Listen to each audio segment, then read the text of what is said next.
Good morning, Ratter Middle School. I hope that everyone had a great evening. Today is Friday, January 15th, 2021. It is a day 2. It is also an asynchronous learning day. Before we get to the announcements and the schedule for today, let's stand for the Pledge of Allegiance, followed by the national anthem. I pledge allegiance to the flag of the United States of America and to the republic for which it stands, one nation, under God, indivisible, with liberty and justice for all.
So as I mentioned, today is a day 2, and it is an asynchronous day of learning. So students, you are expected to log into Schoology right after homeroom and complete all of the coursework for your day 2 classes that your teachers have posted. Now let's get to the updated schedule guide for today, as well as the announcements.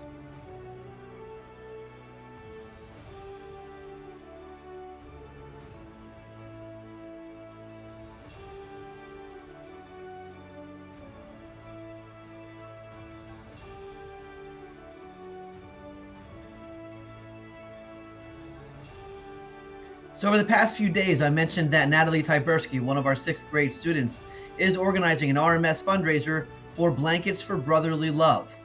So students and staff members, if you are interested in taking part in this philanthropic drive, you can drop off new blankets, coats, jackets, hats, and things of that nature to the school counseling office by the end of the day on Monday.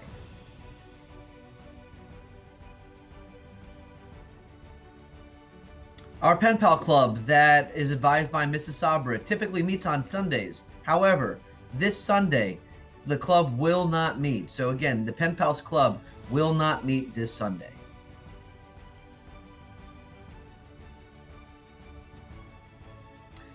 Our intramural sports program will not be running today, and it will not run on Monday. The intramural sports will pick back up on Tuesday with Cohort B joining in. In coordination with our PTO, RMS families and students are invited to prepare at home 1 to 10 lunch bags for the Life Center of Eastern Delaware County. Now, some students did receive bags yesterday, and I know that the cohort that was not in yesterday did not, and that's okay. But if you are interested in participating, you can bring items to school on Monday between the hours of 12 and 1 o'clock, and items such as peanut butter and jelly sandwiches, a snack, granola bars, crackers, chips, a drink, juice box, water bottle, etc. Like I said, you can drop off these prepared lunch bags on Monday, January 18th at RMS near the main entrance between 12 and 1 o'clock. So on Monday, January 18th, students, you know that you have off. And the reason why you have off is because that is the day we celebrate as a country the birth of Martin Luther King Jr. That day is seen as a day to promote equal rights for all Americans, regardless of their background. Martin Luther King was an extremely important civil rights activist. He was a leader in the movement to end racial segregation in the United States. His most famous address was the I Have a Dream speech. Dr. Martin Luther King Jr. delivered a speech that would define the civil rights movement and his legacy. This, of course, was his I Have a Dream speech, delivered on the steps of the Lincoln Memorial during the March on Washington for Jobs and Freedom.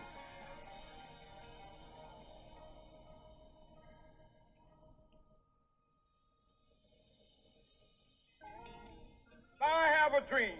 My 4 little children will one day live in a nation where they will not be judged by the color of their skin, but by the content of their character.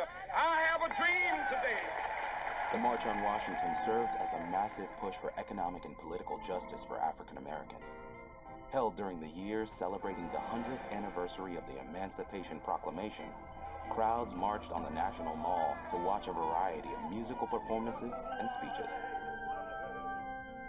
Dr. King, a Baptist preacher and prominent civil rights leader, was scheduled to speak towards the end of the day, his debut on the national stage.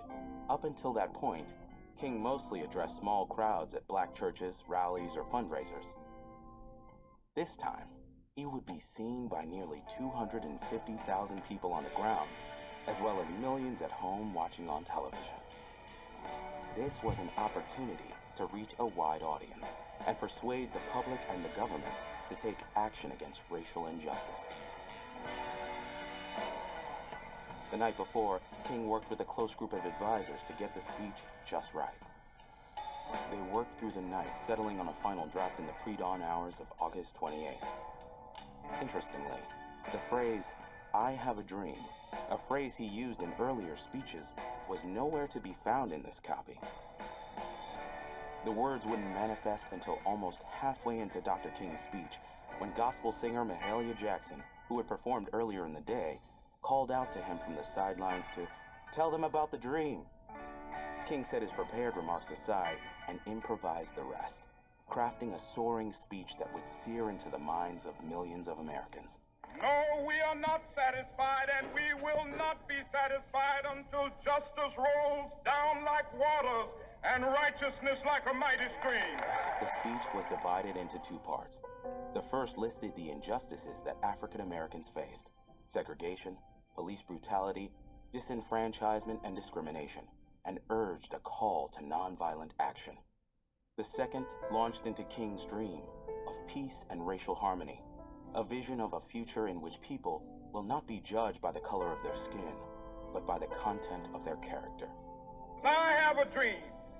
Highlighting King's skills as a preacher, I Have a Dream was part sermon and part poetry, using rhetorical devices like repetition, rhyme, and vivid metaphor to drive his points home. It was peppered with historic, biblical, and literary references that moved the crowd. This message of struggle and hope became the defining moment not only of King's career, but also the civil rights movement. Both the speech and the March on Washington were credited with helping secure the passage of the Civil Rights Act of 1964, a landmark piece of legislation that ended segregation and banned discrimination on the basis of race or sex in the workplace. Free at last! Free at last! Thank God Almighty! We are free at last! The speech also resonated with activists around the globe. I have a dream. The phrase that wasn't even meant to be in his final draft appeared in political actions all around the world. It's considered one of the world's most transformative and influential speeches, alongside others like Abraham Lincoln's Gettysburg Address and Winston Churchill's Blood, Toil, Tears, and Sweat. I Have a Dream is only one of Dr. Martin Luther King Jr.'s many achievements, but it's nonetheless one of the most pivotal. I am happy to join with you today in what will go down in history as the greatest demonstration for freedom in the history of our nation.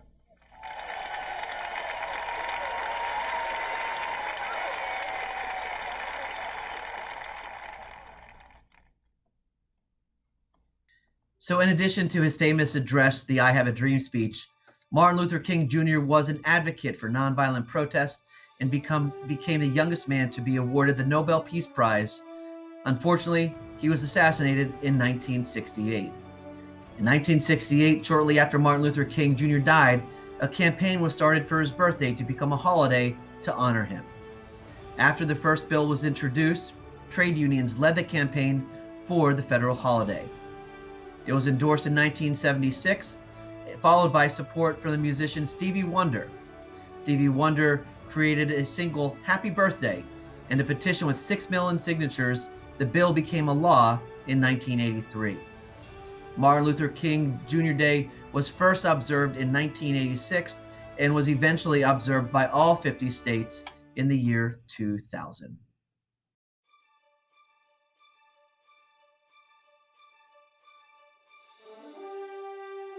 And the last announcement I have for you today is that when we return to school on Tuesday, the 19th, it'll be a day 3, and cohort B will be in the building, and cohort A will be learning virtually.